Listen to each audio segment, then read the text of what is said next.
straight on with the subject, our own member, Malcom Nevitt, who we all know is an exceptionally good modeller, is going to show us how to build 4mm plastic wagon kits.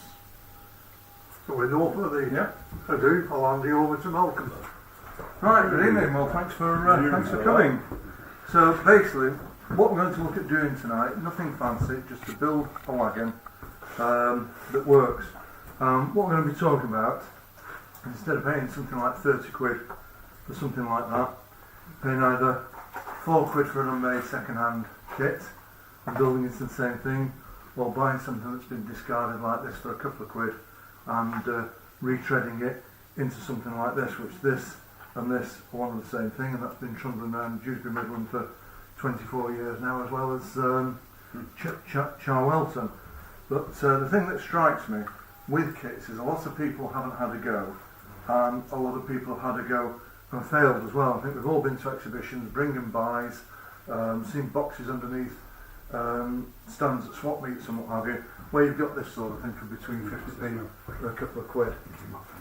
The problem with it is the couplings don't work on them. It's tension lock couplings. A lot of stuff doesn't have weights, that's got plasticine stuffed in it, and frequently the wheels aren't very good either, the running qualities. So what I'm going to do tonight is focus on three things. First and foremost, how to build the chassis square, because if you don't build the chassis square, then basically you've stuffed your own hide into nothing to start with. How to add weight. It doesn't need to weigh the sort of weight of that in order to work, and also how to sort out some decent couplings. And in my experience, these are the three things that the manufacturers never tell you in the instructions. And I've looked avidly for Parkside models now, Pico, bringing out this, started a bit earlier. Yeah, I've waited avidly for Pico bringing out this delayed Parkside British Railway Standard 13-ton, 13-ton hopper wagon.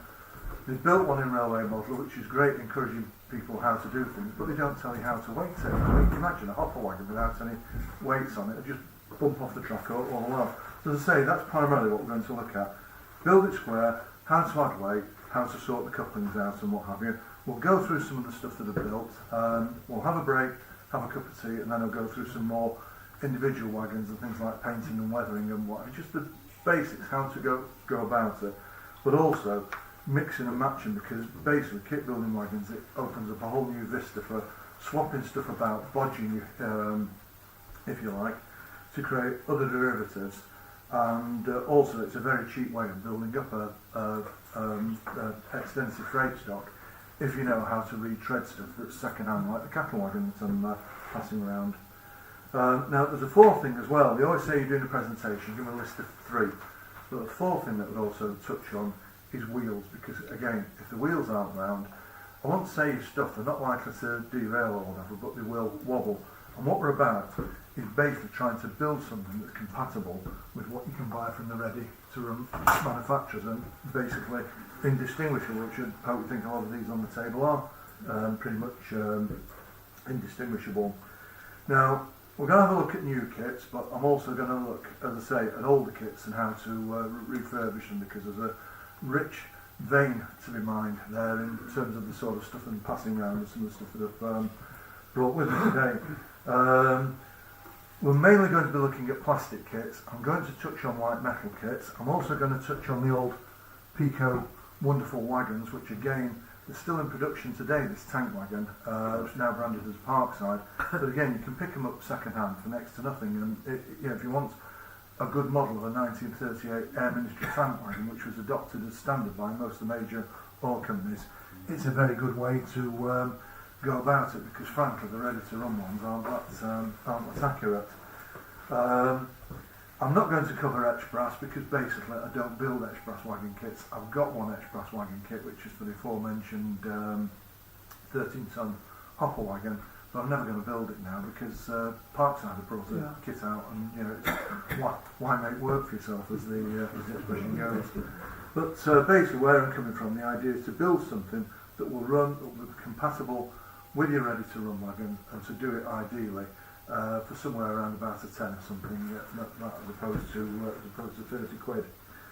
Now, again, what I'd also just say, I'm not going to be talking about building 3-link couplings, fully sprung and fully detailed on RJ type wagons. That's not where I'm coming from. There's plenty of stuff in the library how to do that. If what floats your boat, what I'm talking about is building up, if you should so want, an extensive fleet of wagons quite cheaply, or the other thing, introducing a bit of variety in into the wagon fleet, looking at the stuff that the ready to run boys don't do.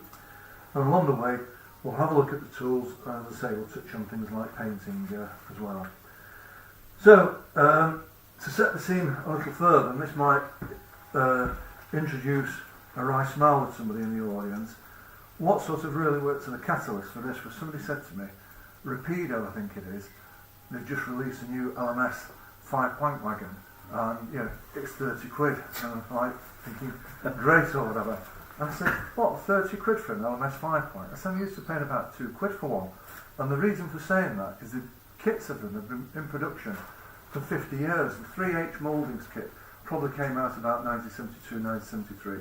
You can pick them up box second hand for about 2 quid, and they actually have wheels in them, and unusually for a kit manufacturer, they have things to mount the couplings on, and they actually have a weight in it as well. They've thought it out thoroughly 50 years ago. It's also one of the earliest kits that Parkside Kits did, and I think it was handed over to Colin Ashby, whether it's still in production with Coopercraft or something like that nowadays, I don't know. But what we're talking about is this type of thing here. And again, just getting some stuff together for this, I found this xerograph, or whatever you used to call it in the days before photocopying, instructions sheet for Westie kits made by Ian Kirk. Again, it's probably 45 years old. It's one size fits all. That's the instruction sheet for all his kits. And it mentions here about the LMS 5-plank on which kit number WK009 is based. They were built during the period 1923 to 1930, surviving on British Railways to 1962 and then sold to industry. Some are still in use. Well, they were when this was done 45 years ago, and others are preserved. Where they say they're preserved, they probably rotted away by now. That's into the face of those wooden wagons on preserved railways. Unabashed by this, the same person had said to me a few weeks later, have you seen the Actroscale? They're doing a diagram 108/16-ton mineral wagon, which is the most popular mineral wagon on British Railways. They built about 250,000 of them. I said, yeah, but I said, it's 30 quid again. I said, I'm used to paying 4 quid for one of those. And he said, but if you buy a set of 3, it's only 76 quid. It's 5.33. Now, if you want to model the South Lancashire coalfield, which is what floats my boat, it's a bloody expensive way to go about things. So as I say, that's the catalyst for it. And I'm the same as anybody. I'm not averse to spending good money on highly detailed wagon models and what have you. Every so often, it makes you feel good to do this sort of thing. But as I say, you want to build up a large fleet, particularly say 16-ton mineral wagons. There's a far easier way to go about it, and that's a kit that's been in production for about 64 years now, and it still holds it on. Today.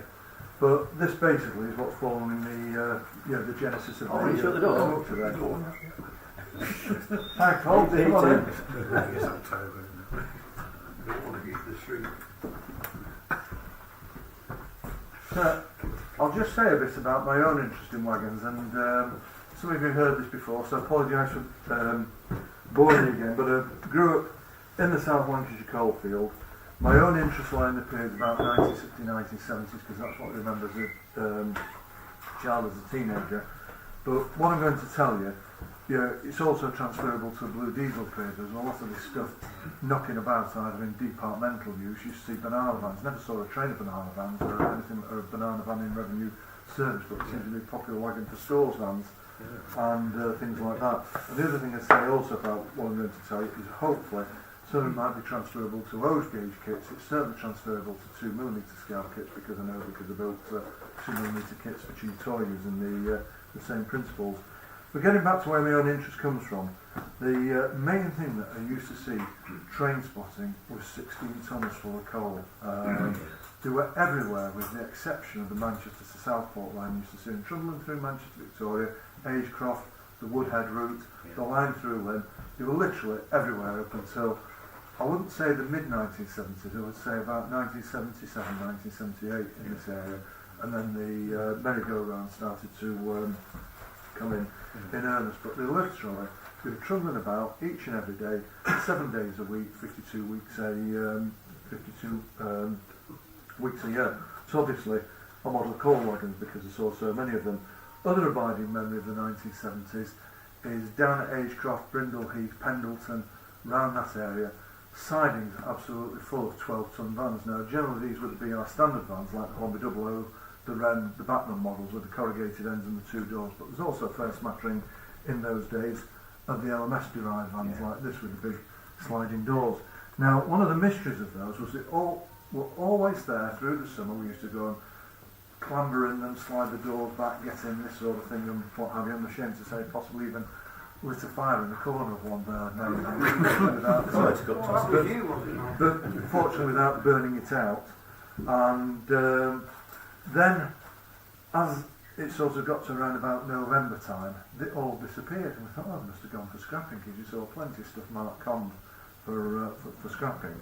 Now, we didn't play out too much then in November, December, basically, because it was too cold in those pre-global warming days. But when we started to venture out again, towards the end of February, the beginning of March, they were all back again. And I used to think, no. And of course, it's taken the best part of 50 years to figure out what's what. Back in the day, they were equivalent of a white transit van. And they all used to disappear around Christmas time for carrying mail order goods from the old woolen warehouses in Bradford and places like that, or cotton warehouses in Bolton and Oldham, the mills, etc. That was where the catalogue companies in those days, mail order catalogues, base and stuff, and this base themselves, and this stuff all went out by rail, and of course the Christmas rush on. So quite what Dr. Beecham would have made it, given the way he decimated the coaching stock in the 1960s that wasn't used. So rows and rows of vans sat for 9 months a year. I don't know. I can only assume the traffic must have been profitable. Now, other things that I used to see, oil trains on the Lynn line at Heathland Warburton, Lynn Lane Level Crossing. That seemed to be a fairly permanent fixture, possibly because my parents went out around about the same time, weekend each week. And we went out that way into Cheshire because that's where my dad came from, and we must have got gated on a regular basis. But it was a 47 used to go through, and tank trains. You see the tank trains going through Patricroft and Eccles as well. You see a lot of transcontinental ferry vans around Oldfield Road and Liverpool Road in Manchester. Now the thing I'm talking about there is that long wheelbase van that Trine Hornby have done as a model for getting on for 50 years. It has the Flying Crate logo on the door, door to door, the big sliding door, and I think Accurascale or somebody's done a model of it more recently. So I used to see a lot of those, but for some bizarre reason I've never had a desire to model one. North Wales we used to see cattle vans. Don't recollect seeing one with any cattle in it since about the 1960s order, but used to see them because they had to be taken away either for storage or for cleaning or whatever. And again, they were quite common, trundling about, because I believe, other than the cows line, North Wales was the last place that used cattle wagons on British rail. That's right, and it's about 1975 and 1977, something like that. We used to see gunpowder vans in North Wales as well. We used to see gunpowder vans at Gathurst on the Wigan to Southport line. And then the other thing you used to see was long trains of 5 planks. And again, I couldn't understand what these were about because it didn't appear to have anything in them, but I gather they might have been used for moving road salt. So containers, the only thing I saw container-wise were Freightliner, but there were plenty of the small AF, A-type containers and the B-type containers that British Railways had used through the 1950s and the 1960s. They were dumped all over the place at the line side as huts and stores and what I've encouraged them in you saw them in farmers' yards as well. So that's where it comes from. Didn't see so much plate wagons, bogie bolsters, this type of thing, the specials, other than at Windsor Bridge in Salford. And some of you may remember, if you ever commuted into Salford over the A6, where Salford Crescent Station is now, used to go over the overbridge there, and down on the right hand side where I think they built this spur in that connects the lines north of Manchester to the lines through Piccadilly and what have you. There was a wagon works there that used to be the Manchester and Leeds Railway locomotive works until Horwich opened, and then it became a wagon works. And there's all this interesting stuff stood in the yard there to look at, the sort of stuff you didn't see every day. But the other place where you saw them was Brindle Heath Sidings at Pendleton. And again, 50 years on, I wonder where the two things linked, that basically Brindle Heath Sidings was like a holding place for wagons going into Winterbridge repair yards. Engineered wagons, in my experience, are very, very few and far between, so I've never modelled them, possibly saw them at Guy Bridge, maybe Wigan Moorgate goods yard. The thing I remember from the 1970s as engineered wagons were ones that were branded, I think it was EEE and painted black, and they all had the bottom roofs on them, and they were used for the overhead electrification, where they were predominantly carriages and then wagons that were long wheelbase that were adopted for playing out the BICC cables for the overhead electrification.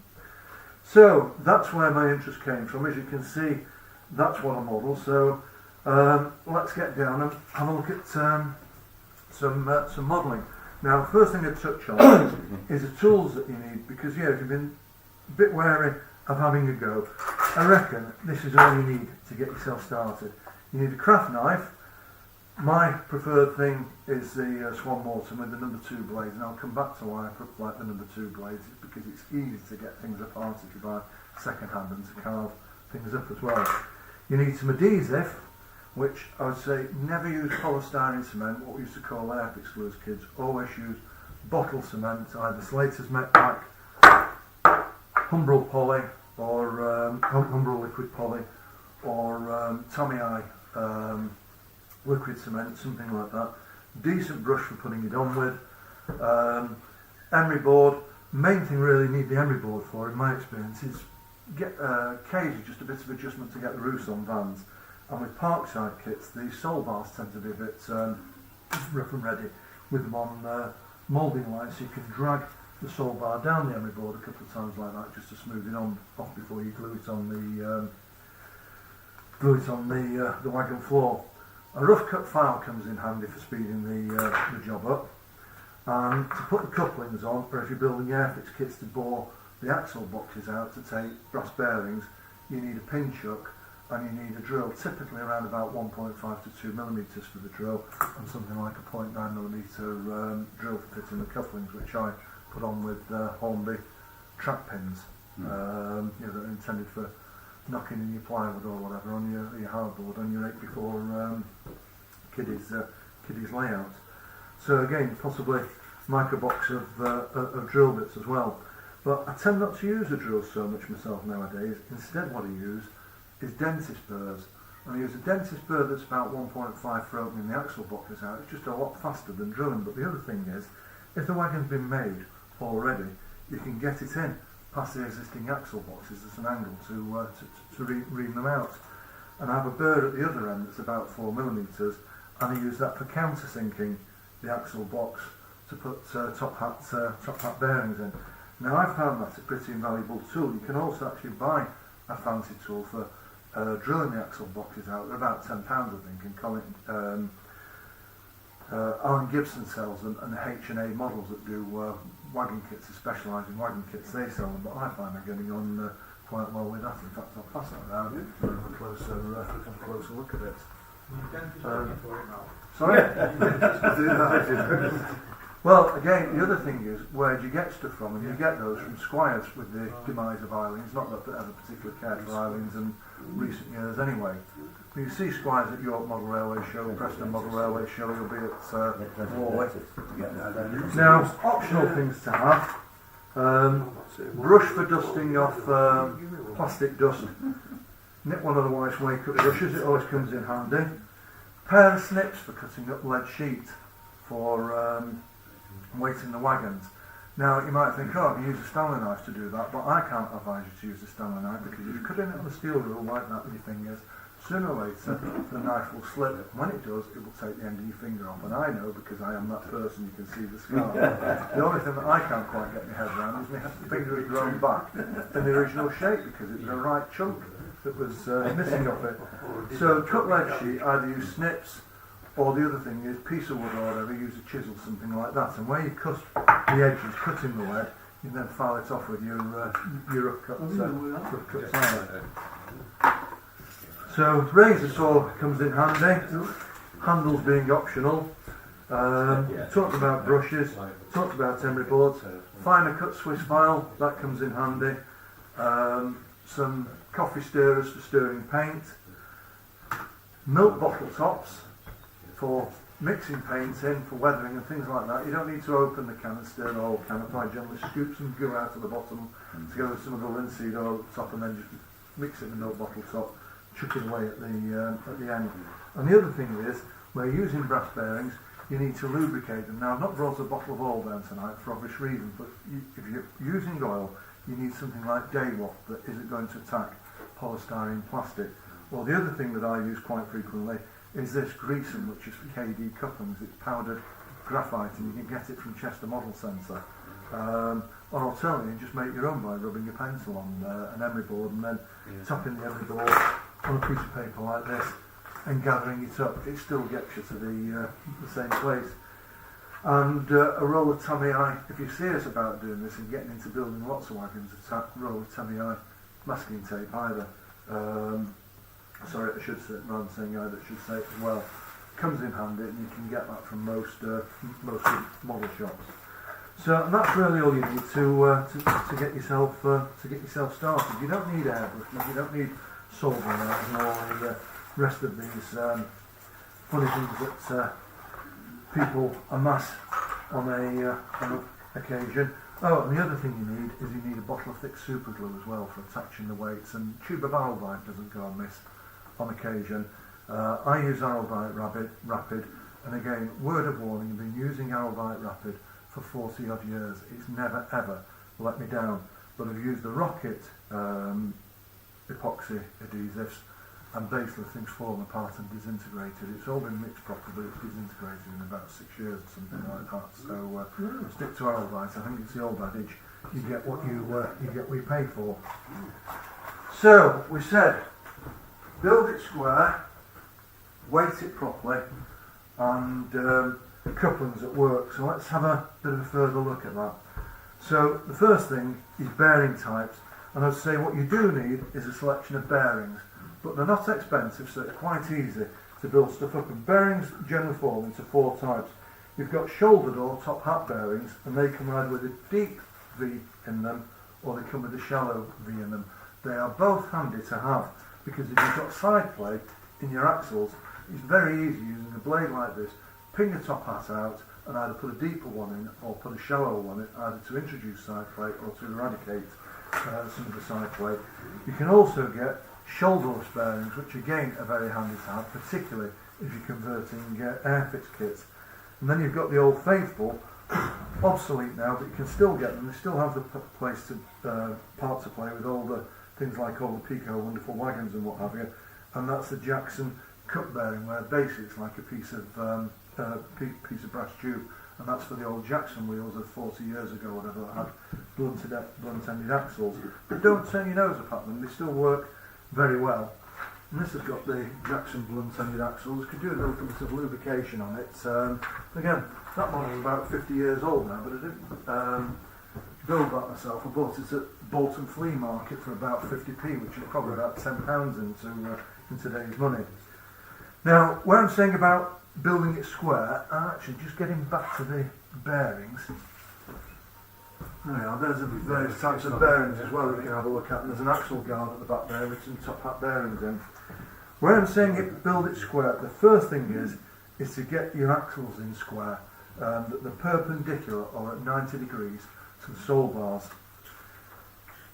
And the other thing as well is to get your axles in line, so that when you look at the end of the wagon beneath the buffer beam, that both axles are in alignment. What you don't want is something like that, where the axles are out of alignment, and it's all too common. When you put your wagon down, you can tap it at one end where it's riding on 3 wheels, and the 4th one it taps. It's like tapping out Morse code. You can tap out SOS or whatever. Now, if you do get that, it's easy to correct, but it's best to avoid it in the first place. And where we're talking about axles not being square, we're talking about something like this, where as I say, instead of being at a right angle to the sole bars, they're at an angle instead. Now, your wagon will run if it's like that, but it won't run very well because it crabs going down the track, and it's all the while trying to straighten itself onto the rails, but the wheels aren't in alignment with the rails, so the result of which you get a shimmy or a wobble as it's going down the track.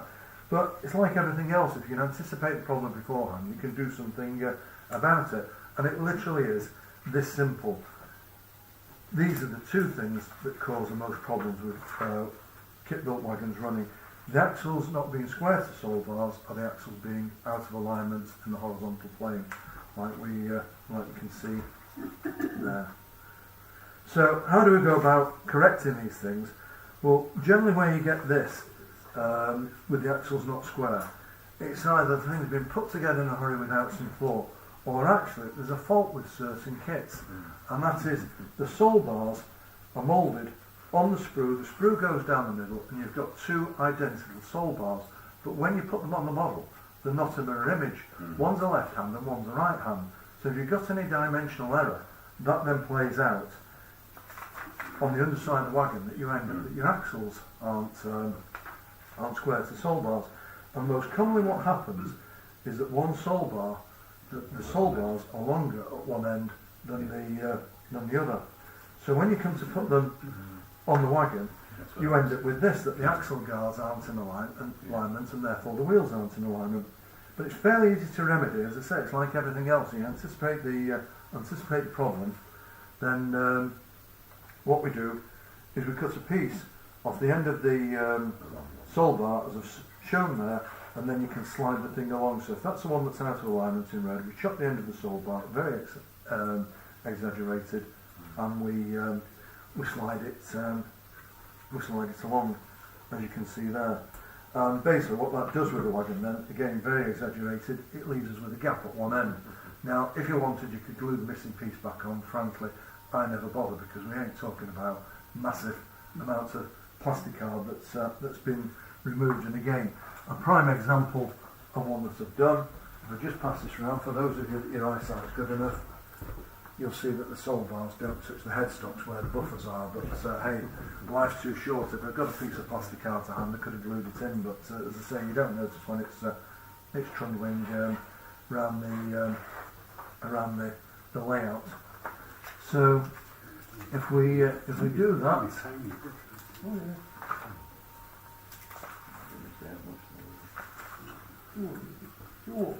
that brings everything back nice and square. So turning to the axles being out of alignment, where you can tap one corner of the model and it's like a Morse tapper. There's two ways we can sort that out. That's where the original axle box hole is, on the one that is not riding riding correctly in relation to the others. We can either elongate the hole and move the bearing up, and this is where the dentist burr comes in very handy. If you've built the wagon already, you can just elongate the hole upwards by going into an angle and move the bearing up. And use a bit of Mepac or something like that to hold the bearings in place, and you can easily prise them out or move them about if you want. Don't use super glue or something like that that's going to embed it in there for eternity.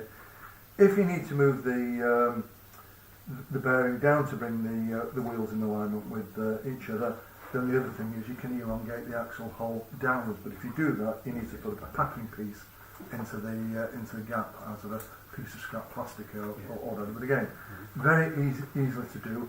Or a favourite trick that I have, being a bodger, is to get the craft knife here, cut along the edge of the sole bar, so I can lift the sole bar up like that, where the axle guard needs adjusting, and put a packing piece in.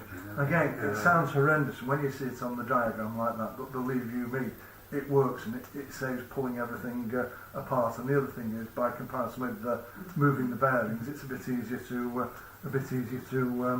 adjust. And again, I've got a prime example here with this 3H co-copper.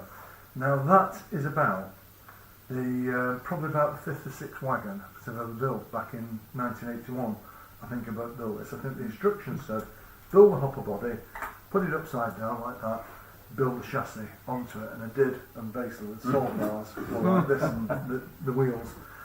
So nice paint job and all the rest of it, but no couplings.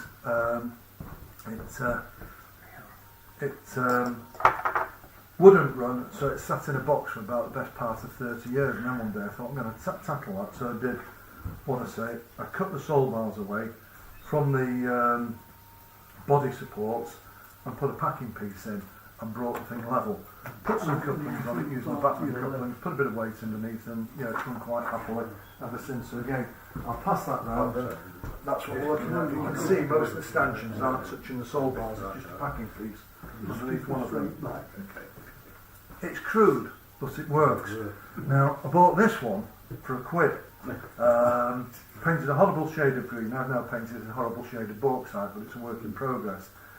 That, the axles and the sole bars have been built correctly. And when you look at the body has got a terrible twist on it like this instead. But hey, it runs, it doesn't wobble and what have you. And again, when it's going around upstairs, it's not overly noticeable. So I'm focusing on building your chassis square, but on occasion just pay a bit of attention what's going on in the body. As I said, I'll pass that round. You can see what it's like, but I work on the basis if it ain't broke, don't fix it. It's good enough for what I want it to do. Now, another common thing that you get with kit built wagons as well is splayed axle boxes. Where basically when you finish the wagon, instead of the axle boxes being vertical, they're splayed over to one side. Now there's various things that can cause that. In itself it's not a problem, it's a visual thing if you're picking up and looking at a wagon like this. But other than that, it doesn't really matter. But if it does offend you, or even if the axle boxes are splayed like that, the wheels don't go round, then it's simply a case of prise the bearings out, and going with the dentist burr or a drill like I've described before, drill a bit more depth in the axle box, and then re-glue the bearing in or whatever, and that should give you some some play in the axle that the wheels will go around. If you drill through the end of the axle box, which I do on occasion, there's one of these wagons on the table here that drill through the axle boxes. It's not that one. Don't worry about it, just stick a bit of milliput in it, do as I do and do nothing, just leave it because nobody ever notices anyway. Or the other thing, where they had cast axle boxes, they started to change them over to fabricated ones made out of steel plate, and they just have a square flat front on them of steel plate. So you just put a square of plastic card over the top of it and convert it into a plate axle box. But I reckon one of the things that causes this actually, somebody said before, you can build a parkside wagon kit in about 4 hours and it's on its wheels other than the painting. But I think that's where some of the problems come from, that people build them, put them on the wheels, and it actually takes about 24 hours for the solvent to fully harden. Although it all seems robust and you can handle it, it's not hardened. If you stand it on its wheels overnight, you can get the thing will splay like that. So what I always tend to do is build the chassis like that, put it on its back. I might build the body as well, but it's like that, I'll leave it on its back for 24 hours before I put it on the right way up.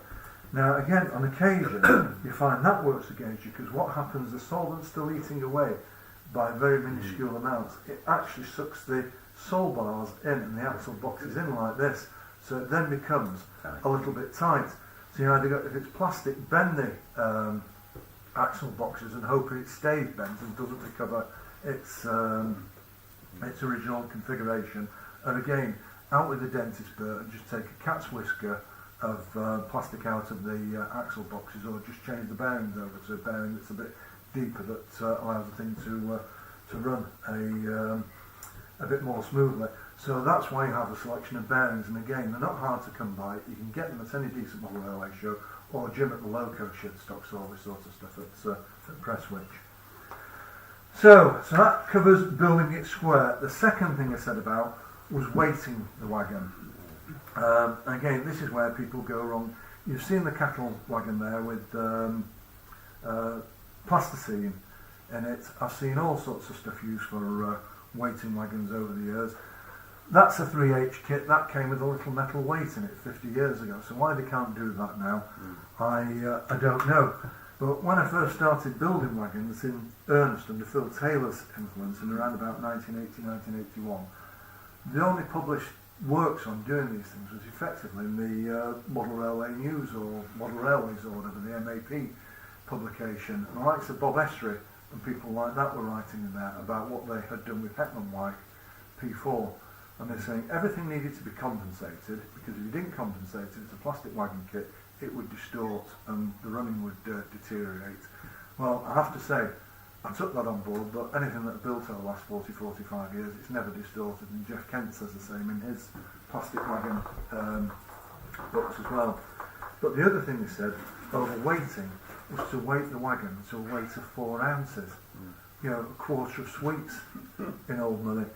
And I built this, and I weighted it to 4 ounces. It weighs a ton. I never turned a wheel in anger on the way out.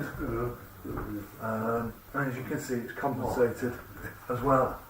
And I thought to myself, particularly with the type of locomotives you could get 40 years ago or whatever, this isn't the way forward.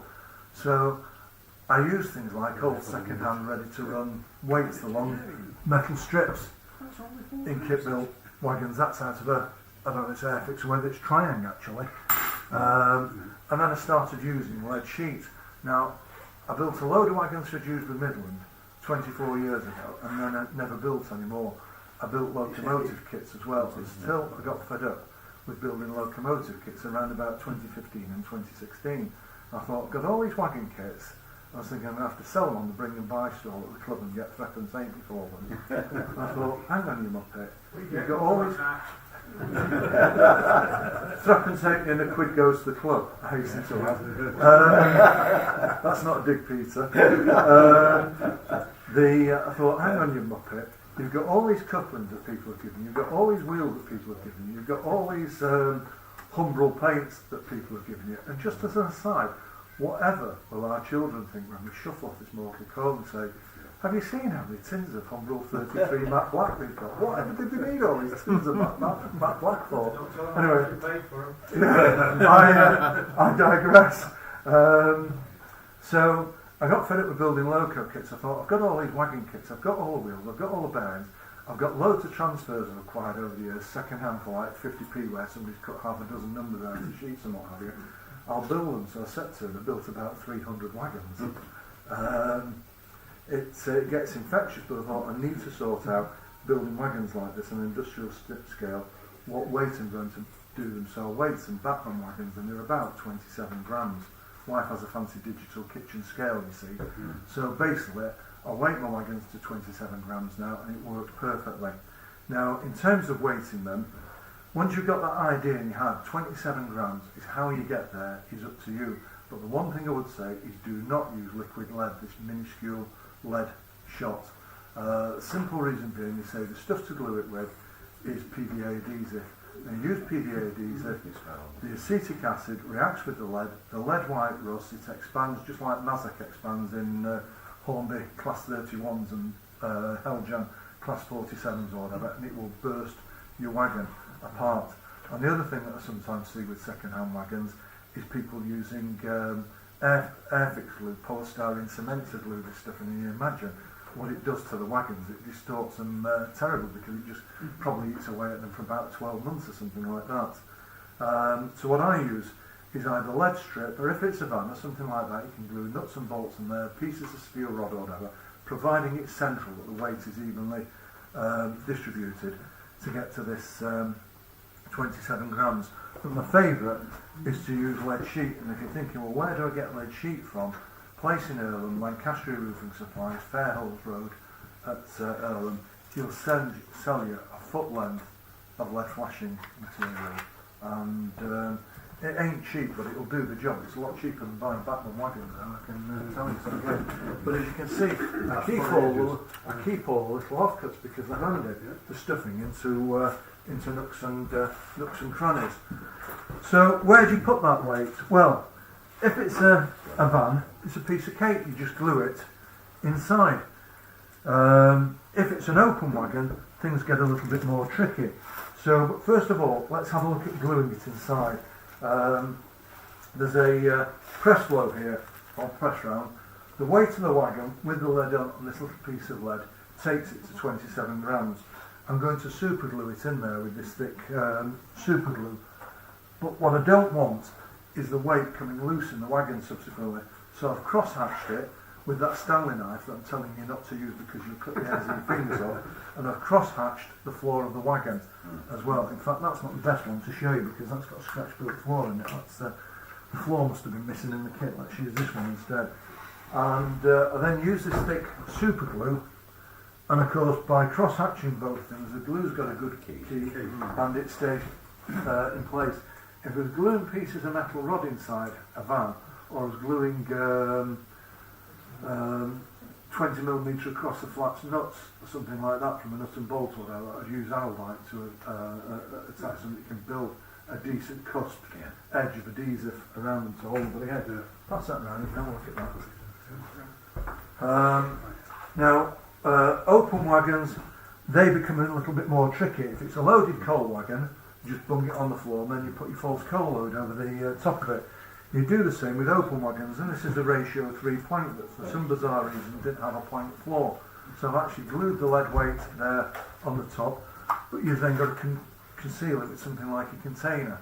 And if you're saying to me, but you shouldn't be using the speed freight container, they're offloaded with forklift trucks, so if there wasn't a speed freight conflat, you've got to put it in a 3 plank where you could drop the sides down and get in there with a forklift truck. I don't think I need to pass that one around actually, that's quite straightforward. But if it's a wagon where the inside of the wagon is visible, sometimes it can be quite straightforward, like this. Coal wagon with motor and brake gear, again another second-hand wagon that's a work in progress, so it's dead easy to get a weight in. You get onto things like airfix kits or this Parkside kit for a pipe wagon, you've got to look a bit more creative where you put the lead sheet. But that's basically all that there is to that. Establish the weight and establish what material you're going to use it, and then make sure the thing is glued solidly. I've actually used sticky pads as well before now that they used to stick number plates onto stick things inside vans. So, we come to couplings. Well, what a nightmare that is.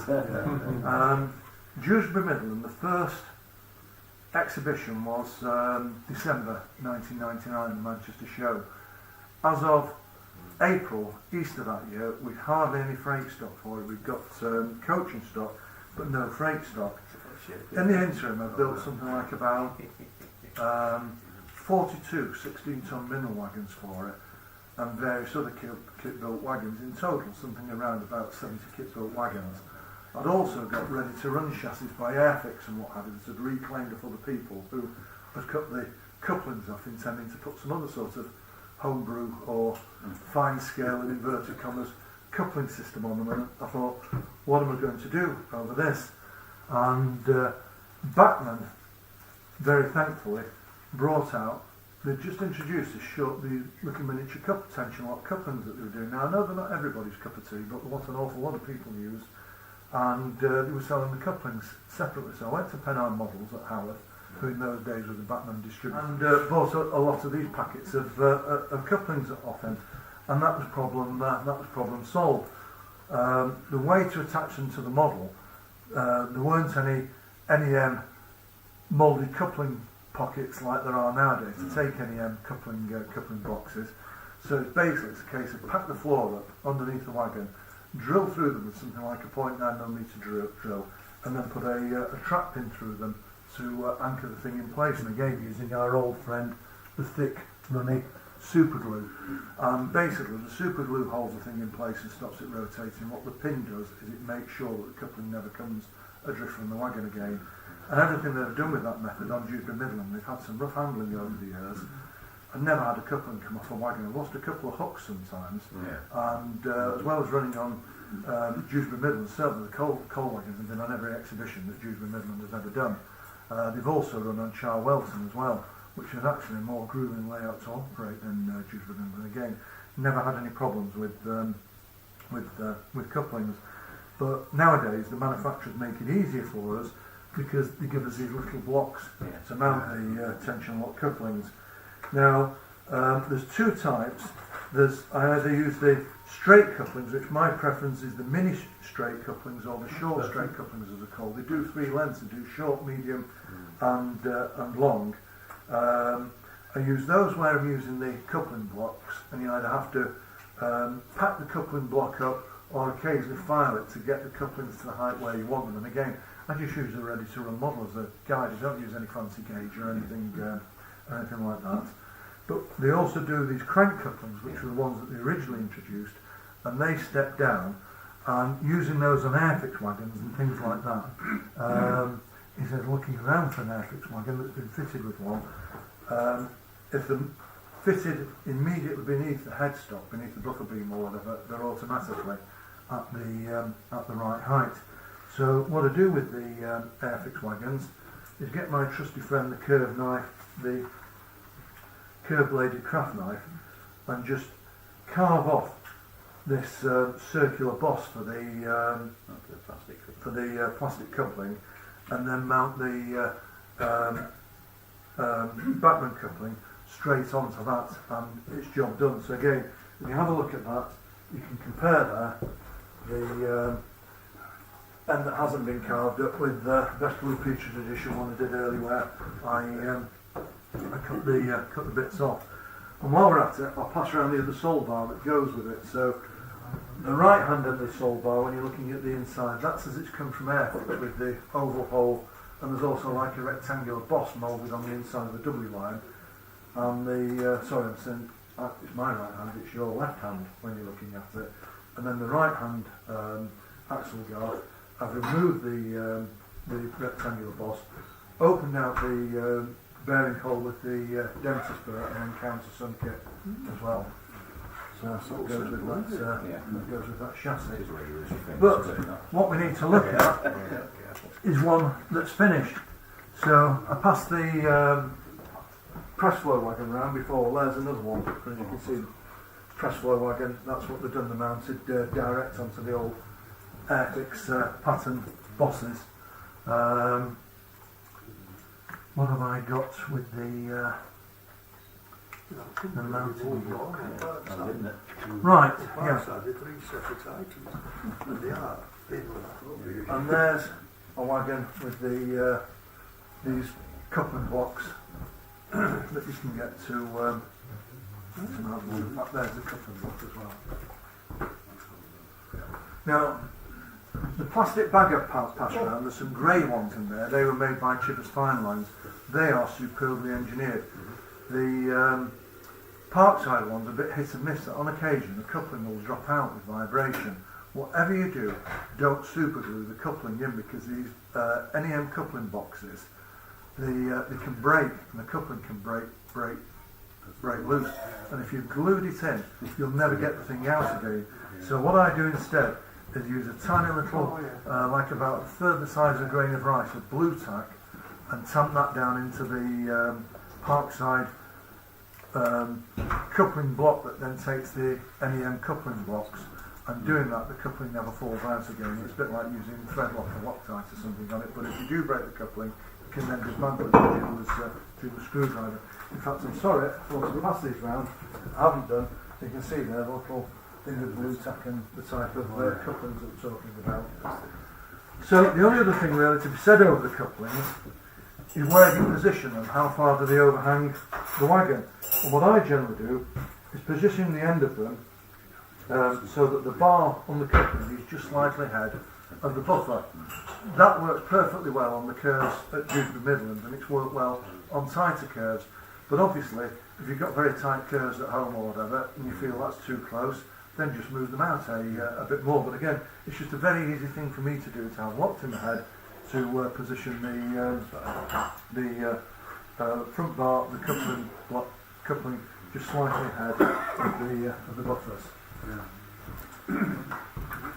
So that's how I build it square. That's how I sort the weight out, and that's how I sort the couplings out. There's plenty to have a look at here. Obviously, other coupling systems are available. It's a case of what works for me. This is what works for me, and in my mind, it's the fastest way to get things going. But I mean, there are other options as well as using the these modern backman couplings. You can use the old Airfix couplings that were similar to the modern backman couplings from 1975.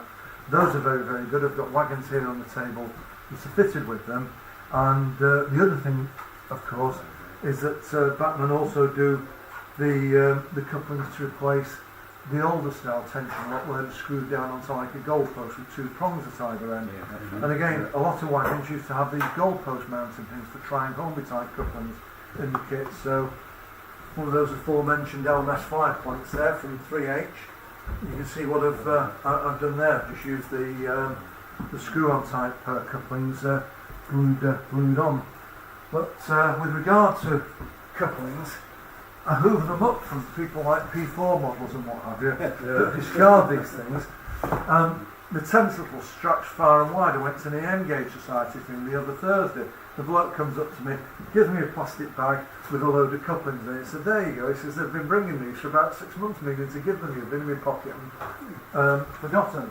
I buy them when I see them second hand in little plastic bags at swap meets, and I'm bringing them by stores at exhibitions and what have you.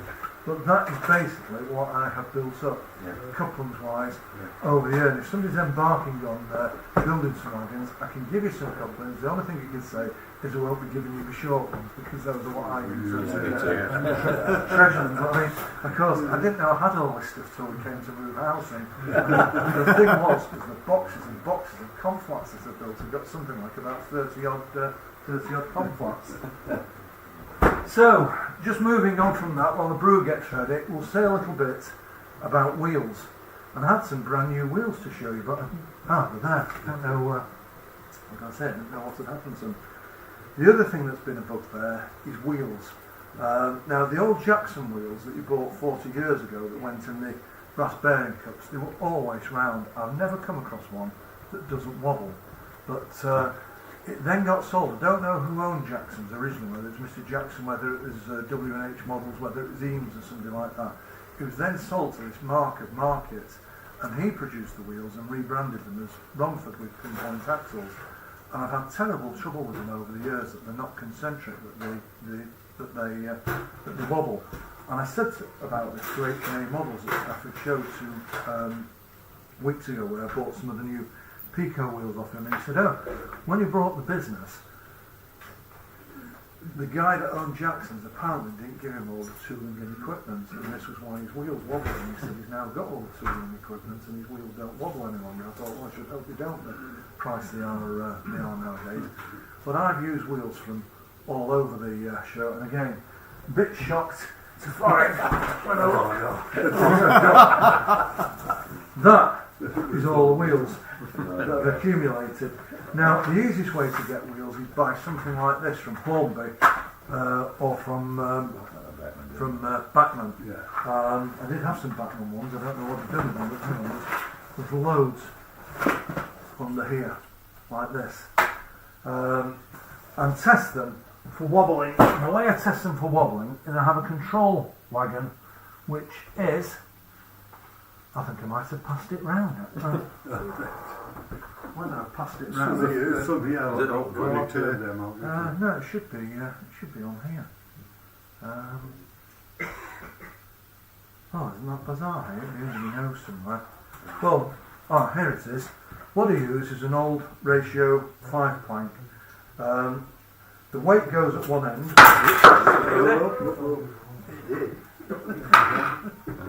The weight goes at one end, where the blue tack is,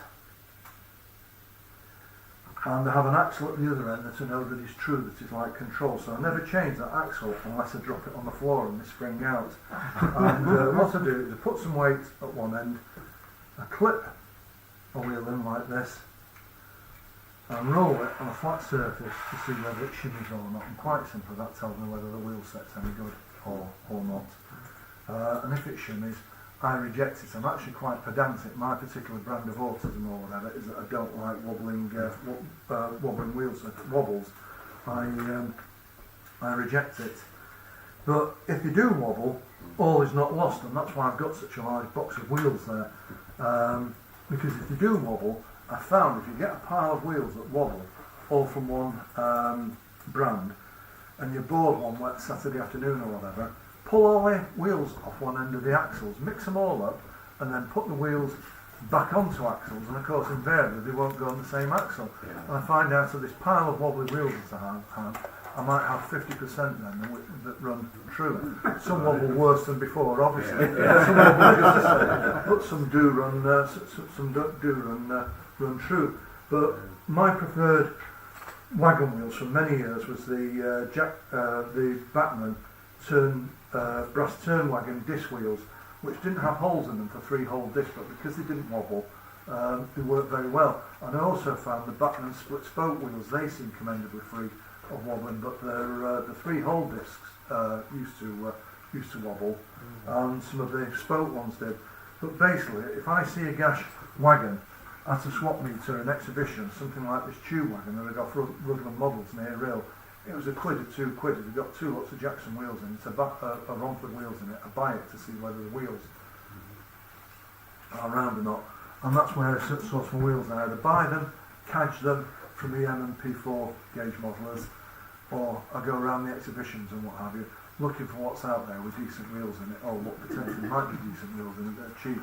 The thing that I've had the most problem with, though, wheels-wise, is plastic-centred wheels. MGW wheels used to come in 3H kits and things like that. They wobble, and if they don't wobble when you build a wagon, my experience is they wobble after a few years, so it must be the plastic distorts or something like that.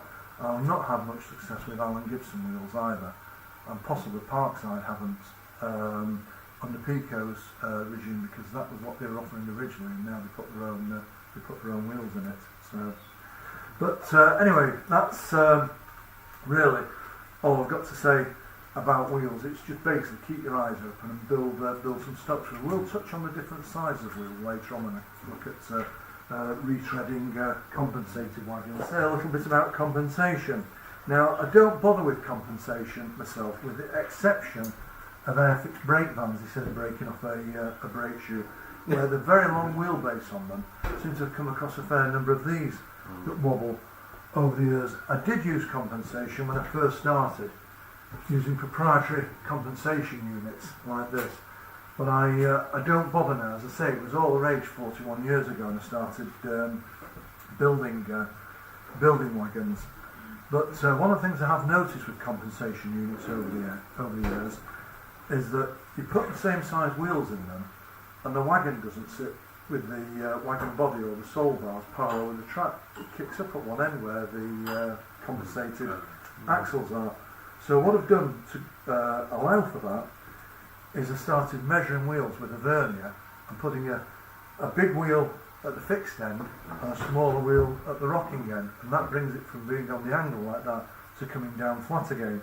So again, if I pass another of those pesky 3H models LMS 5-plank wagons round from 50 years ago, this one from the late Colin Randalls, I see, looking at the initials that are put underneath it, what I've got at one end is a Hornby solid disc wagon wheel, which is 12.7mm diameter, and I've got a Bachmann turn brass solid wagon wheel at the other end, which is about 12mm, and it's brought the thing back down level. Colin's obviously building them compensated for P4.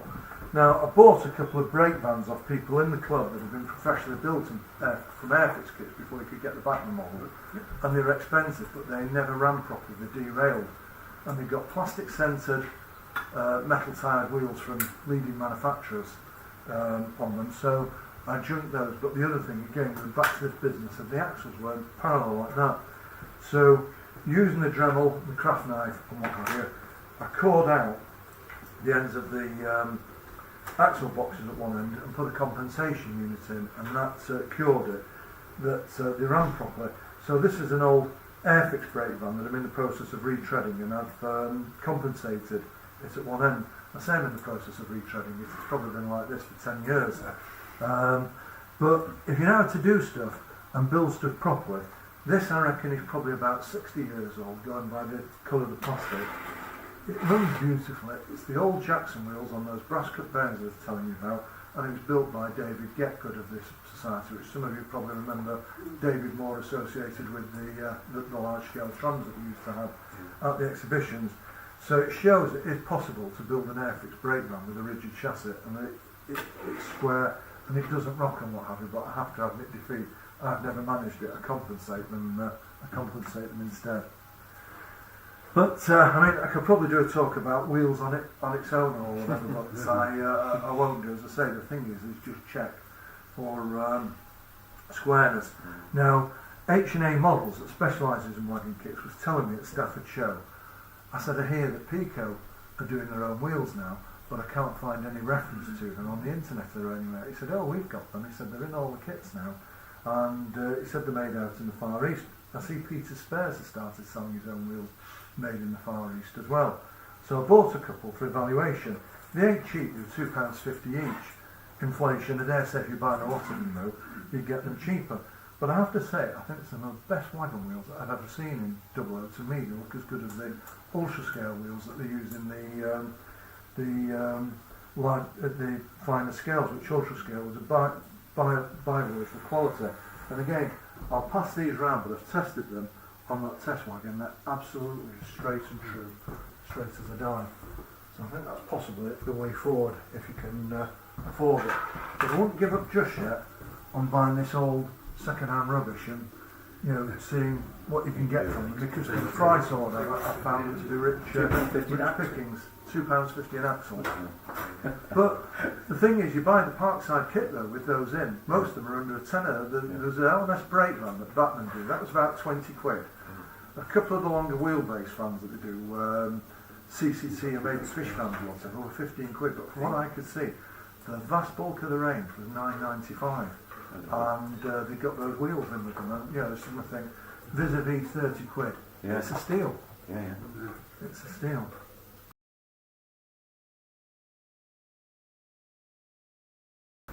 Right, well, seconds out, round two then. Opposed to doing round two, just have a little bit of a look at some of these models and talk a bit about painting and detailing and cross-kitting. But first of all, if it inspired some of you to have a go and you think, well, it's alright for him or whatever, years of experience and everything, I've still got some of my original stuff. The first wagon I ever built was a Airfix cattle wagon, about 1974. That's the remains of it. Had the Airfix plastic wheels and what have you, the Airfix couplings, which if you remember, these were connected with a rubber band and what have you. But the paint, I used Humbrol freight stock bauxite from their authentic colours range, and being a mere stripling of 14 or whatever, hurry to get things done, I didn't stir it properly.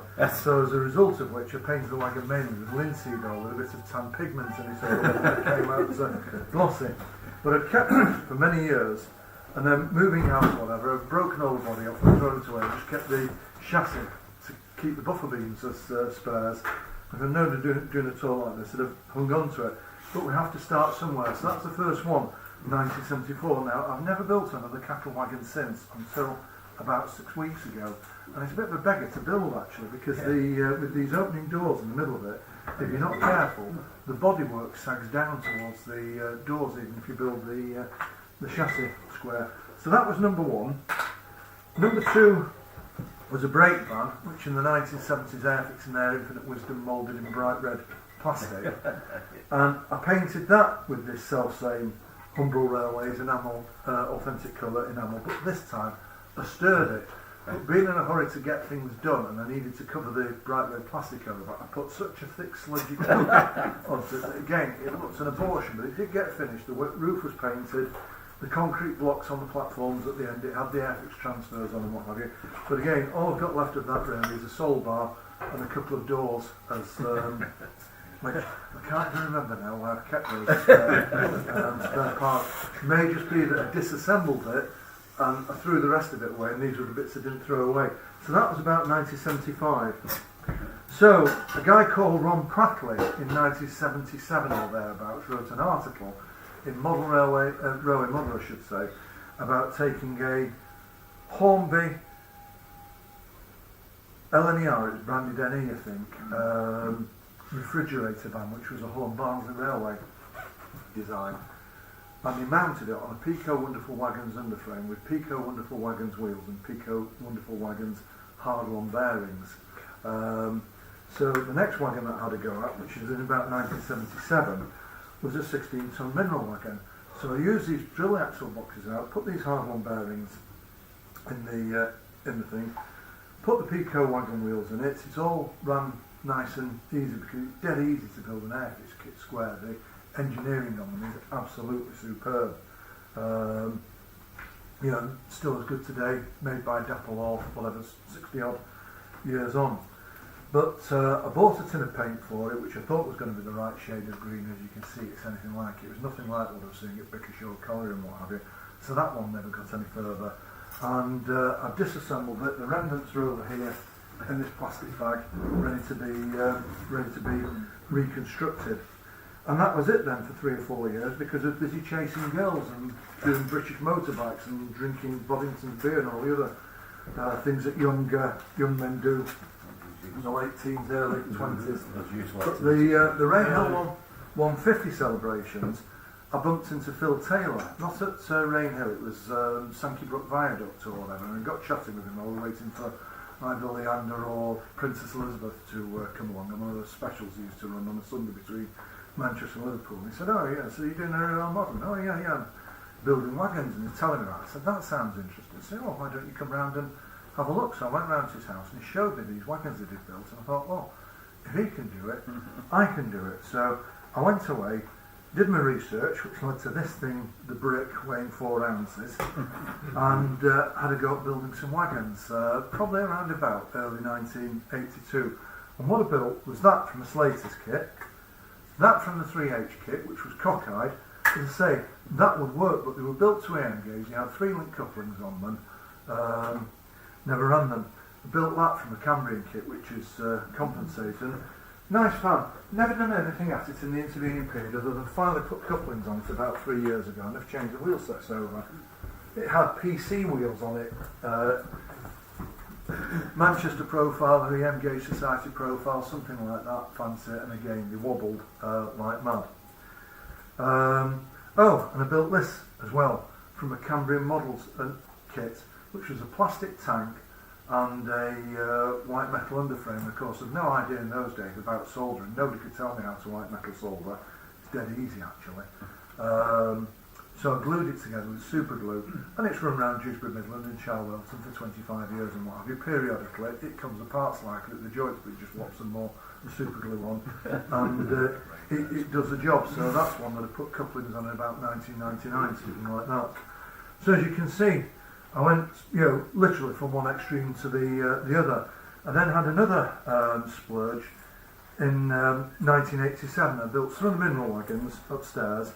I built this press wing out of an Airfix kit and had a go at compensating it, but the compensation didn't work very well, so I glued it up rigid, and in 1999 when I came to put some couplings on it, I contrived to bodge some Airfix couplings onto it.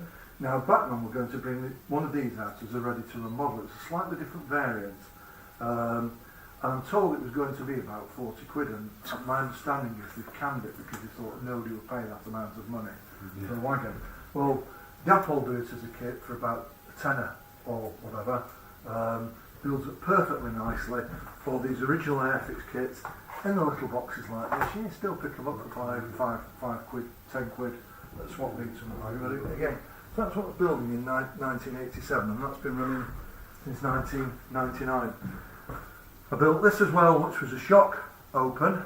Remember building that in 1987. It sticks in my mind because we were on holiday on Anglesey for a week in a caravan at Marion Glass near Bentley, and it did nothing but rain for a week, so much so we came home on the Thursday, but stuck in the caravan or whatever. I did some wagon modelling, and I made this as well, which was an early example of cross-kitting. That started life as a Hornby iron ore wagon on a Hornby tension-locked underframe, crude one-size-fits-all thing that we've been making since trying in about 1966 or whatever. I thought, I can't make an iron ore hopper out of it because I ain't got the right underframe or whatever, so I cut it down and made a sand wagon out of it, and I mounted it on an Airfix 16-ton mineral wagon underframe. So as I say, it literally gone from one extreme to the other over a course of a few wagons, and that's why I say, if you sort of fired up, have a go at it. But this was the other one that I did as well at the time, which again, looking at this, the date underneath it says 5/15. What it means is May 2015 is when I finally got round to putting couplings on it and re-gauging it to double O from the M gauge, having built the thing in 1981. Now that's actually an Airfix van body, the sort that they brought out in 1985 and was a staple of the Great Model Railways range, but it was a crummy underframe on it, which was one there which I've cut the headstocks off. And what I did for this was I built it compensated for the floor. I used an Airfix meat van underframe which just clips straight in, and that's why I've got that dilapidated thing there. Again, it's come from under a stand, a box under a stall somewhere. I thought I'll have that, I'll convert another of those wagons, and it gives me a couple of buffer beams as well. I've used the Airfix sole bars, but because everything else off, I'm actually looking at it, they might even be Cambrian sole bars, because Cambrian kits used to give you two different lengths of sole bars with them. But I've compensated it, and the axle box detail, the correct OMS J-hanger suspension and short brake lever, it's all made out of these components, Kenline, and they're probably around about 40-50 years old. Well, look at that one, the price is 16p, the price on this is 44p, the price on that one 38p. But you can still get this stuff today because there's loads of people out there like me that have never done anything with it. And a very good source of it is at our exhibition, TMS Models, Terry Smith, that as well as doing his big O-gauge locomotives that are mega books that are professionally built and what have you, he acquires a lot of this sort of stuff in collections. And he can't shift it, so he brings it to our show because he shifts it at our show. So as I say, even though this stuff's long been out of production, you can get it. Now as I say, I built that one compensated. Subsequently, I stopped building compensation, so there's exactly the same thing again, still with the Kenline axle guards and brake gear, but this time they are solid white metal axle guards, which I have some, oh, here we are, they're staring in the face in this plastic bag. So they're like that are just glued onto the sole bar. So now I'm in the realms of making my own kits, as it were, with bits of this and bits of that. This is what it's about, kit built wagon building. Wagons. And again, you get into this, cross-kitting and what have you, there's stuff that's out there, buffers, dead easy to come by, Lanarkshire models, either mail order or you get them at exhibitions and what have you. I think I got these at Expo North or something like that. So we've got 1 foot 8 inch Doughty 13 inch round-headed buffers there, fitted to wagons and vans and some BR brake vans. Just a standard wagon buffer there that's self-contained, that used on press flows, conflats, bananas, shocks, opens. Oleo buffers, early pneumatic buffer, that's exactly the same buffer that is used on those Airfix press wing wagons. Not that those have got white metal buffers on them, they've got the plastic ones, but what I'm saying is exactly the same sort of buffer. So there's loads of stuff out there. These are about £2 or £3 a packet. You can use the old brass buffers like this, which again, you know, they might seem a bit crude compared to castings, but once they're on a wagon and they're painted black, such as this one here, they're fine, they do the job, you'll not break them off. Now there's lots of people I know that, as I said earlier, they change the buffers to metal as a matter of course. I don't, I'll use plastic buffers all day long, and if they break off I just replace them, but basically I've got more wagons than they've actually got buffer beams and buffers, would you believe, so that's why I've been buying the white metal ones. And MJT, who come to York as well, they do buffers. So there's plenty of stuff out there for doing it, and there's plenty of stuff to be picked up for buttons second hand.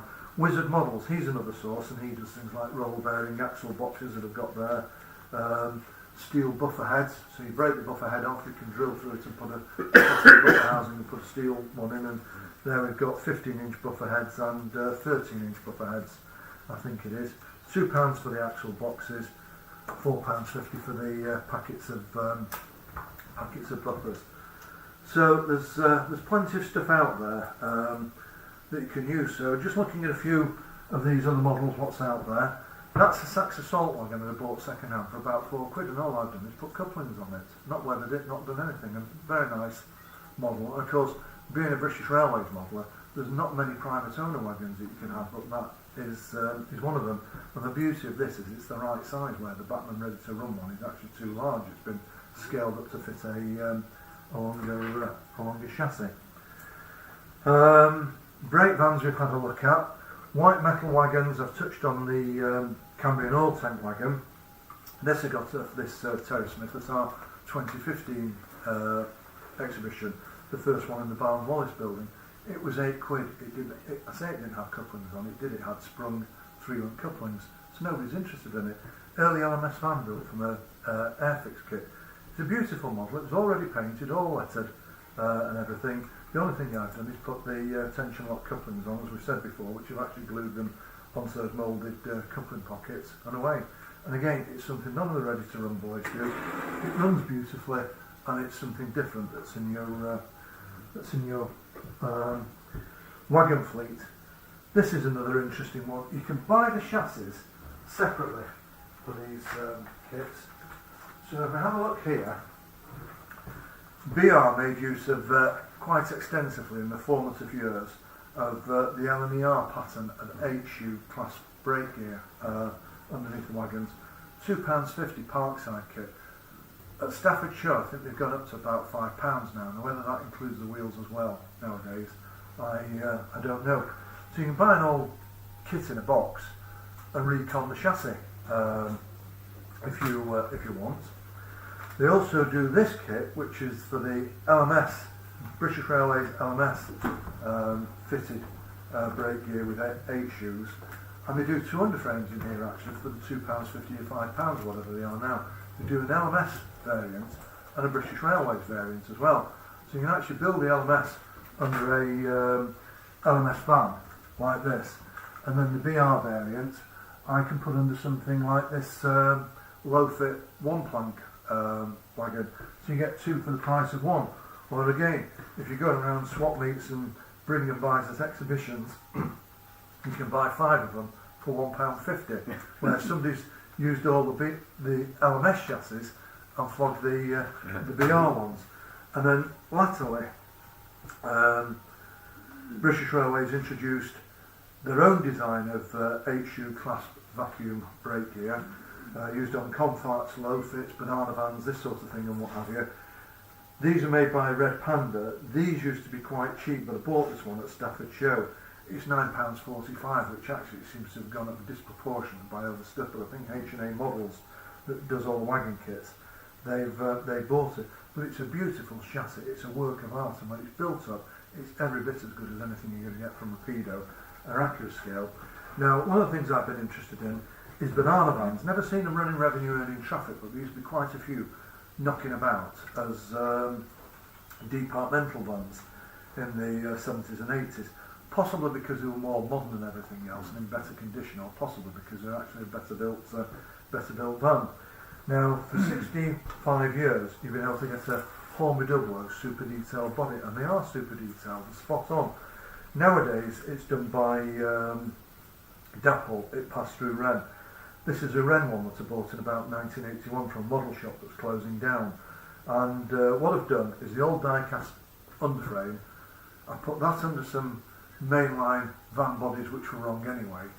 The kids have played with them, and then I've sold them at our exhibitions on the bring and buy stand. But the actual body itself, I glued a piece of plastic card in the floor because it has a hole in the middle, so that black that you can see there is a piece of plastic card. Fitted it on one of these brake gears, which is the correct brake gear. Put some Model Master transfers on it and put the tension lock couplings. It is a beautiful, highly detailed model.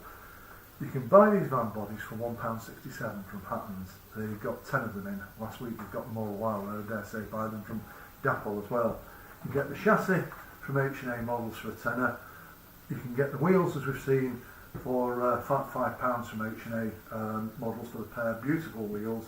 And the couplings are a couple of quid with the transfers. You're probably looking about 15 quid all in, and that is a model that will hold its own with Accurascale or Rapido, these modern manufacturers as have come on the market.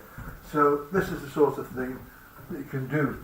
Looking at a few others here, this was one I built in the 1980s, Ian Kirk fruit van, and I actually mounted it because I needed some wagons fast for Wheatstone Bridge, the predecessor to Dewsbury Middle, in about 1987. I mounted it on an Airfix van chassis, which wasn't correct. So in latter years I've ripped the chassis off and put it under something that it was correct for. This was just a body knocking about until 2016. And again, what I've done here is bought one of these LMER underframe kits for £2.50, and mounted under the wagon that now has the correct underframe. So this is what I'm saying. Generally, it's very rare that stuff is salvageable. That it isn't salvageable. You need to put a new underframe on it. But that's what I did there. We've seen the press flow wagons. I've passed those round. That's another Ian Kirk kit from the 1980s, where they had a different underframe underneath it. Funnily enough, I think it actually had that Airfix one that we've seen with the buffer stocks cut off it. And again, at Scale 4 North a few years ago, Dave Clark, I seem to buy lots of stuff from Dave Clark, seems to have a high turnover of stuff. I can see Tony there. Well, he does have a high turnover of stuff, doesn't he? He was selling these ratio wagon underframes for £1. And of course he's carved them all the way to put Alex Jackson couplings in and what have you. So glued some pieces of plastic card on the floorways, carved them up, mounted the tension lock couplings and put it underneath its LNER van body from 1987. It is actually correct because again, the wartime, they were built during the war. Various other people built them, like the LMS and what have you. They didn't put LNER underframes on them. So now you'll notice that some of the vans have got quite light coloured roofs, and we'll come to that when we get on to painting. This is a Bachmann low fit, which again has the wrong underframe with it, as it comes from Bachmann or Mainline or whatever. So I've robbed the underframe, put it under something else, and I've used one of these where you get two for the price of one in the kit, the BR variant underneath it. And again, to weight the wagon, instead of gluing lead sheets on it, I've screwed a Series 1 Land Rover on it from Oxford diecast. So this, the swap meets, there has been loads and loads and loads of Dapple conflat bodies floating about. Now this has been my nemesis, because when I've come to move 6 months ago, and look at what I've actually got, I seem to have about 30 odd conflat wagons, and they're 50p each. So I've been buying them. Finally, a slight recess in the body over the chain pocket lids, which is what British Railways did. A lot of them have put just a conventional 4-shoe brake gear, but again, using these H&A models kits, I've built a load with the 8-shoe class brake gear on them as well, just for something different. And again, you can see where I've put the lead sheet on them there, on the underside. So, I think we've touched on most things there. This is an interesting one, this little 16-tonner vacuum fitted. I bought it at Bolton Swap Meet, and to weight it, somebody had put plaster of Paris in it. And it was still white, and as it has cured, it has formed a meniscus around the edges. It had a saucer shaped depression in it. And again, I bought it to get the Romford wheels out of it. It was about £2 or something like that. But I thought, I actually rather like the shape of the colour of the bauxite on there. So I dug the plaster of Paris out, and the other thing it had done was it had splayed the body. Well, of course, mineral wagons, they did used to spread anyway. So I bought it initially to get the wheels. The wheels have gone on something else, but I've retreaded it, and again, all I've done is I've just put a transfer on it that says Col 16 VB, and I put a data patch on it, but I have to say, for some bizarre reason, it's one of my favourite models, and it's £2.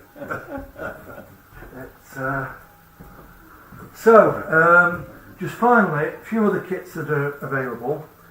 K's did white metal kits. Generally a bit crude by today's standards. One of the ones that they did was a 12-ton pallet van like that, but it ain't a patch on the modern Parkside one. But they also did a pile brick wagon here, and I bought one. In fact, I think it's the only one that I've ever seen. So I rather like pile bricks. I thought, doesn't look right, but then I've seen the KR models pile brick come out, and it looks very much like it's actually, obviously, were an oddball wagon where they were built on recovered underframes. So I think I'm going to scrap the white metal underframe on it. The sole bars are too far apart, but again, nice model. It was a couple of £2, and in the fullness of time that will get retreaded vis-a-vis the KR models, which I think is about £26 or something like that. You've got to order it from him in Canada, unless Rails of Sheffield have got any. And last but by no means least, let's just have a quick look at the Pico tank wagons. Now, this, from what I'm aware of, has been in production all my life in the wonderful Wagons kits. Bit of a departure for Pico, than instead of pre-printed cardboard bodies and what have you, it was all plastic. And basically it's a pretty good representation of a 1938 Air Ministry tank wagon. Now, most of the ready-to-run guys that have done these, they always do it on a cradle chassis, which is quite rare, and I think it's because it's the same wagon that's been regurgitated and retreaded by mainline backmen, somehow acquired by Dapple when it was David Ball, and passed from David Ball to Hornby, and then Replica Railways have made it as well. They've got quite crude ladders, and as I say, the underframe isn't typical of what you get. This is spot on.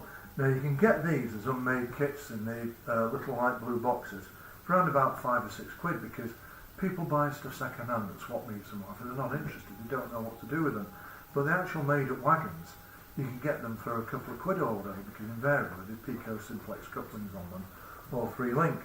And I've been buying these up. We've had a tank train on Dewsbury Midland for 24 years now, made up of these that are bought second hand, and the transfers were from these Slater's rectangular tank wagons, Methodix transfers. And all I've done is basically make sure the wheels go round, put some tension lock couplings on them by whatever means, having carried the original couplings off, and to paint them I just simply used a rattle can and matte black cellulose, wafted them over very, very quickly that it doesn't damage the plastic, and then put the transfers on and weathered them. But Pico still make the kit today, and they sort of did a bit of a revamp on it a few years ago with more modern coupling attachments and what have you, and that is one of the more modern ones, and it's still available now. It's a Parkside Dundas, it's now under the Parkside label, sold them for sale at Stafford a fortnight ago. It's about 19 quid or something like that, and that is a very good model. But again, why pay 19 quid when you can get that one generally for under a fiver with a bit of work, and it's all your own work, as it were. So anyway, time's marching on. Just say a little bit about painting, because it's no use being able to build them nicely if you can't paint them nicely. And the first thing I'd say is, if you're going to paint them, do it your own way or whatever, but my advice is don't paint them bauxite, and don't go by precision paints or something like that.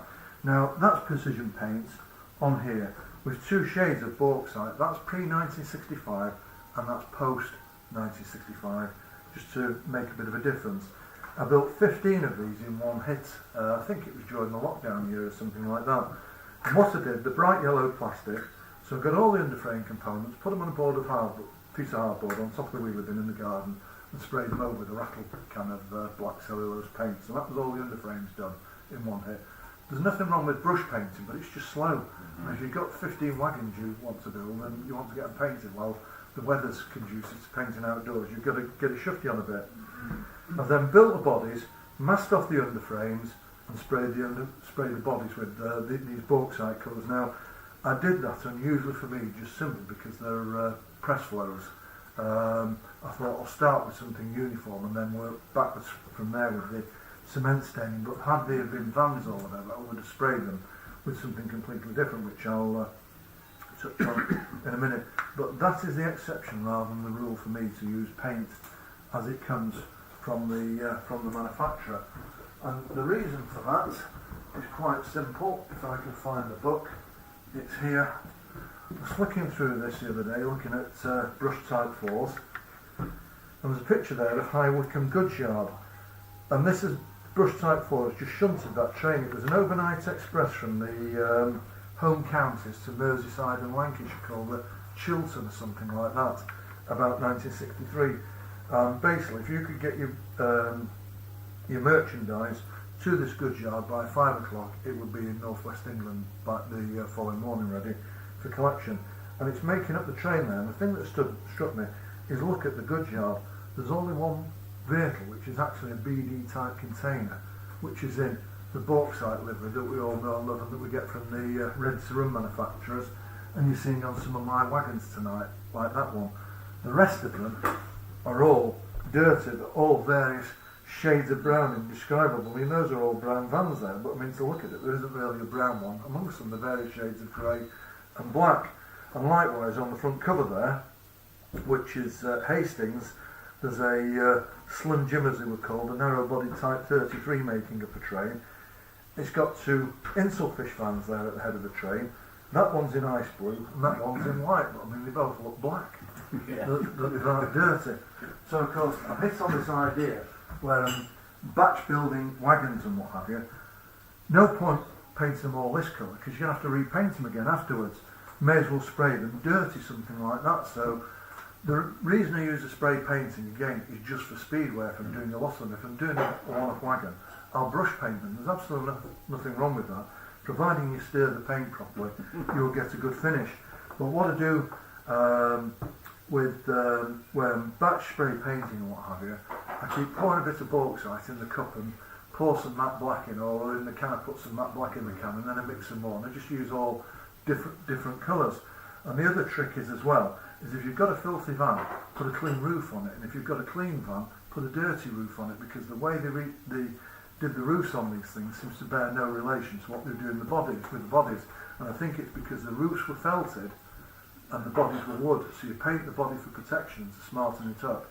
But obviously you don't paint a felt roof. But equally, if the felt deteriorates on the roof that the van is then leaking, it goes into shops, has a new roof put on it, and they don't do anything with the body at the time, other than they might do a bit of patch painting if there's some rot or the paint is coming off. But what I would say about painting and weathering is do it your own way. As long as it satisfies you, don't give a monkey's what anybody else says, because people's weathering and everything varies. There's no right or wrong, just do what you think. I mean, I see a lot of weathering and I think, oh, it looks too dark to me. Well, somebody's told me the other day, if you're using acrylic paints, they generally come out darker. I use the old Humbrol because it's what I've grown up with. But as I say, anything goes at the end of the day, as long as you are satisfied with it.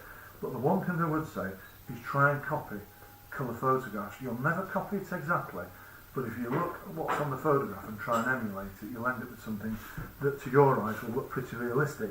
And this is the sort of thing that I do. Coat coppers, there's not many pictures of them in books. So over the years I've been taking pictures out of second-hand magazines. There's no point keeping the magazine or whatever, so I just keep the pictures. But you can see with the coat coppers, if we take that one for example, what happens is the body rusts like mad. As you can see here, but these raids at the top, which are wood, they always seem to be light grey, and I can't work out whether they've been painted light grey, like the body.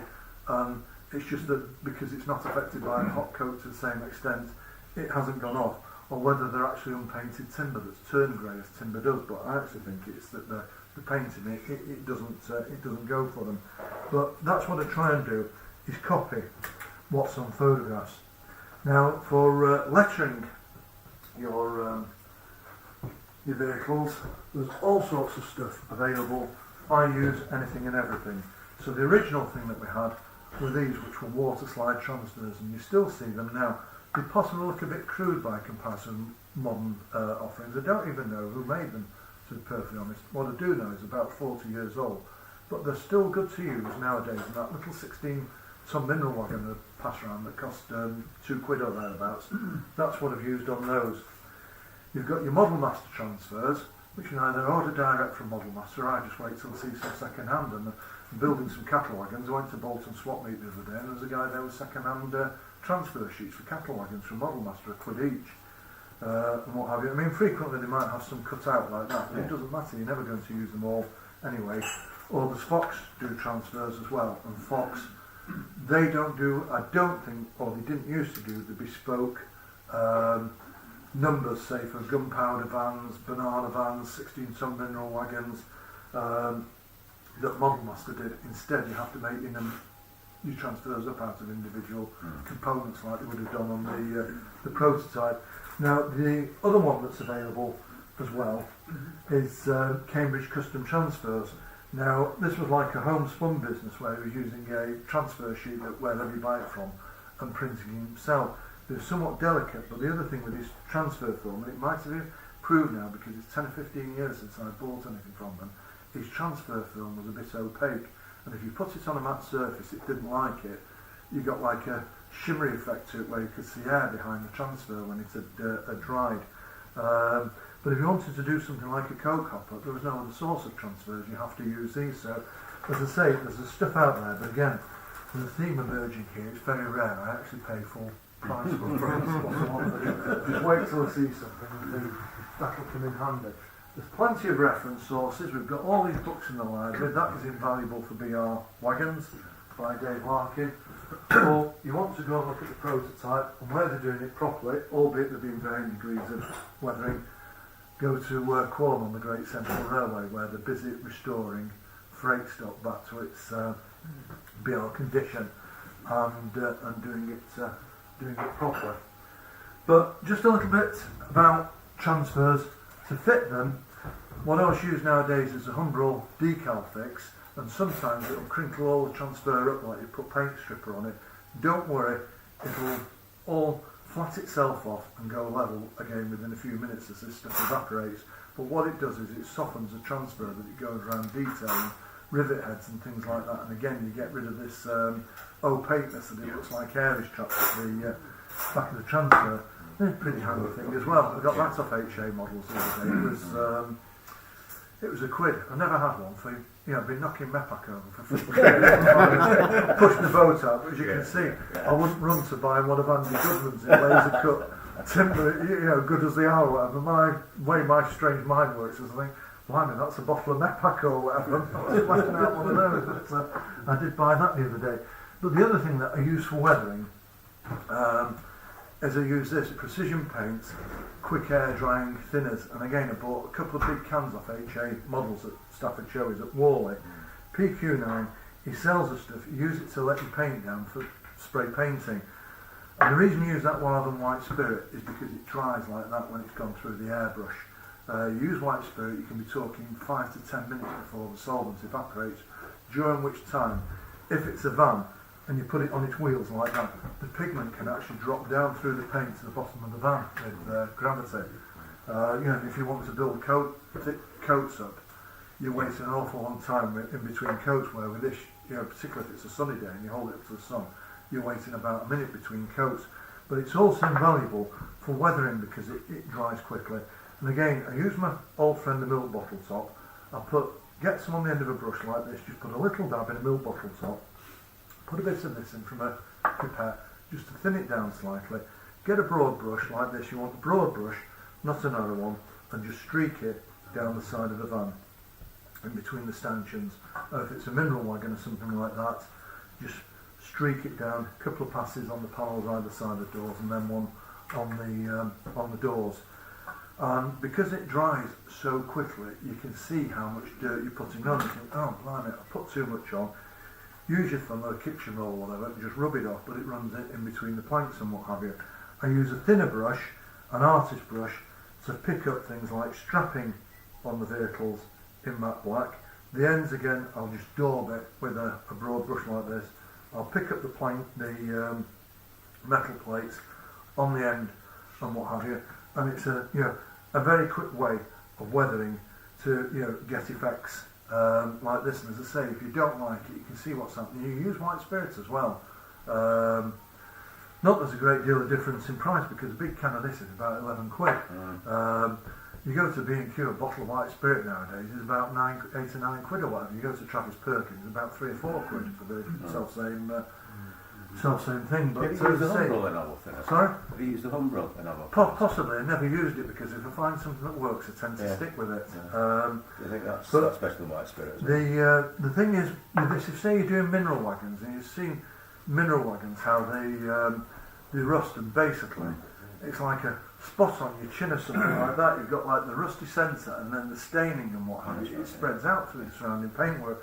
Well, if you do a couple of stripes of this with a broad brush, with this, while it's still wet, the matte black, very dilute matte black that you've got in your milk bottle top, dip a pointed brush in it and just dab round on the paint panels, and what happens is the bit in the centre stays solid black, but it spreads out into like a browny halo around it, and that's what I've done on the mineral wagons upstairs. It just looks like rust. But again, if you want a panel that's a bit off, say the wagon's clean, but it's a bit traffic stained, bit of 26 and a bit of 29, the earth colours or whatever, into milk bottle top, and again just run it down the sides, and of course it knocks back the newness. So that basically, in a nutshell, is what I do. So build it square, weight it right, 27 grams, sort your couplings out, which I use the tension lock, as I said. As we saw with this, also expend a little time and effort to try and get your body square as well. Painting, I use Humbrol enamels. There's nothing rocket science to it. About the only magic thing that I use for building wagons, if you can call it a specialist product or whatever, magic, is this stuff, and I wouldn't be out without it. And as I say, if you're inspired to have a go, everything I've shown you tonight, you'll be able to pick it up at Wally Show from H&A Models. And I took the liberty when I was down at Stafford and he was there to get some of his cards off him if anybody's interested, because he literally is a one-stop shop. He stocks everything. Jim at the Loco shed at Prestwich, he's a good source for stuff. You can get the brass bearings, the ready-to-run wheels, this sort of thing. He's also a good source for second-hand kits, gash kits and what have you, because Hoover's a penny junk that's going.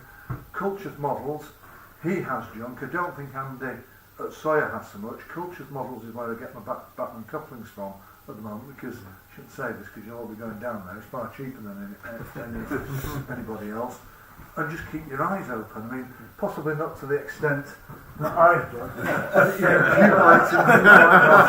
but boxes and mineral wagons like this. But it's handy. You pick the stuff up, and I don't bother with the internet very much, but I do have a look at Tony Wright's on RM Web, having to picked up during the lockdown. And fun enough, in the past 24 hours, somebody, I think I said in my introduction, somebody's posted on there, they've been to Ripping Show, bought a couple of ratio LMS fan kits, built beautifully square, the wheels around on them, it all works and runs and what have you, and all they've done is strip the paint off because the paint didn't suit them and repainted it within 24 hours, and they said £4 a wagon each. It's a bargain. So hopefully, if nothing else, I've given you a bit of food for thought. Oh, and one final thing on the painting, I nearly forgot. Humbrol paints and everything, they're never the colours they are on the lids. No. So this is what I do. Make my own colour cards like that, because I'm a beggar for remembering. Humbrol 133 is what I generally use for bauxite. It's there on the card. But all these mineral wagon kits I've acquired over the years, I use the floors like that and right on, and where I mix the paints together as well. Like on here, we've got a mixture of Humbrol 147 with something else and what have you. Just keep a record, because you need all sorts of colours for doing stuff. You generally don't buy, say, a can of BR Freight Wagon Grey or whatever for precision paints, because I'll guarantee it will not look like anything that you look on colour photographs. It might look like it looked when it came out of Shildon Works in 1959 or whatever. I mean, a favourite colour, because I was sort of modelling the shade of grey that British Railways was using in the 1970s, where they were rebodying mineral wagons at Horwich and what have you.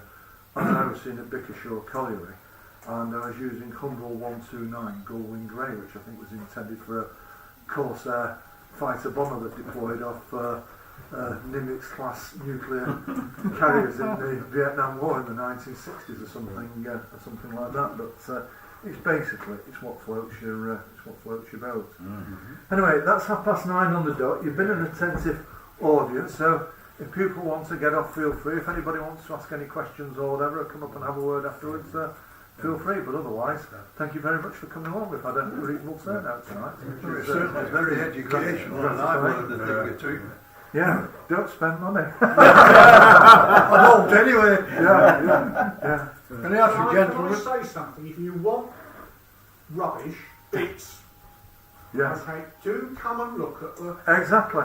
store. Most members never come and look and see what's there. I can promise you that there are some 16-ton mineral wagons in a box, and I suspect there will be more of the Airfix kits, etc. And Joe Brown's just told me we've discovered a sheet of lead in the workshop for weighting wagons. Exactly the same as I'm using. Well, frankly, I think there's probably enough there from what Joe described to go around to do us all for the next 10 years or whatever. But I mean, I've said about H&A Models at Wally Show. I know people go to Wally Show. Personally, I don't. Again, it's a money thing. It's too expensive. I think for what it is. But as I say, there's a stuff there at our show. Terry Smith, TMS Models.